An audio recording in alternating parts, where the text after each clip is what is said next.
So I wanted to discuss some of the deeper ideas of Chanukah. A beautiful idea from Rabbi Natan is that Chanukah is helping us go out of our imagination. So usually we hear imagination is great, but when we're talking about imagination here, we're talking about our false notions of life, our false notions of spirituality, and really the false ideas which are connected to the animalistic parts of ourself, which are our desires. In Hebrew it's called ta'avot, and these are the desires which are taking us away from the healthy aspects of our life and leading us down a negative path. So the idea is we must elevate ourselves to the intellect to go to higher spiritual levels. Once we break this animalistic imagination, we ascend higher, but then it can come back. It comes back to confuse us, and we need to break it again. We want to subdue it. How do we subdue this? Through recognizing the greatness of Hashem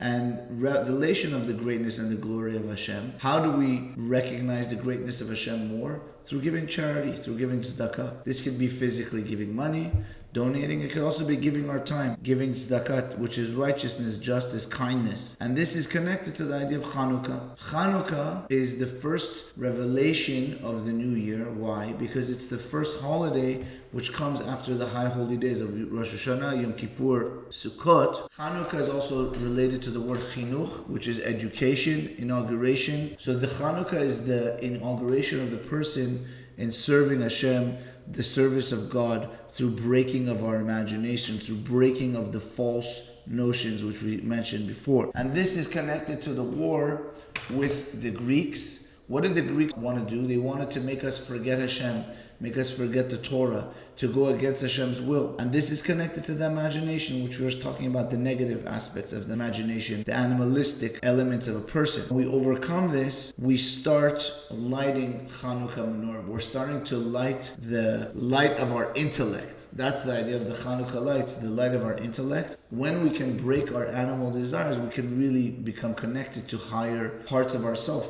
And we're hearing this so much nowadays that we have to overcome our base desires and our laziness. And nowadays with technology and phone usage, how we have to break our habits in this, because it's becoming so addicting for so many of us. And that's when we could really have breakthroughs, when we could really overcome our desires, especially in those areas. So this, we're saying, is like the shining of the candle. That's the shining of our intellect. And that's why we add every day on Chanukah, we add a light.